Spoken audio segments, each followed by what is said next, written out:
You could see some of the roofs were off, but you didn't really know how much damage we had until daybreak. But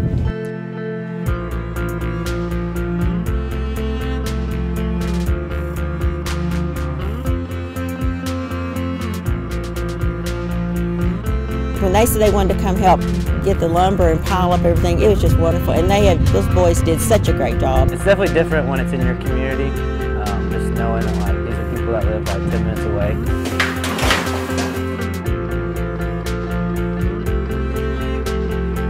We'll be fine. We'll build back.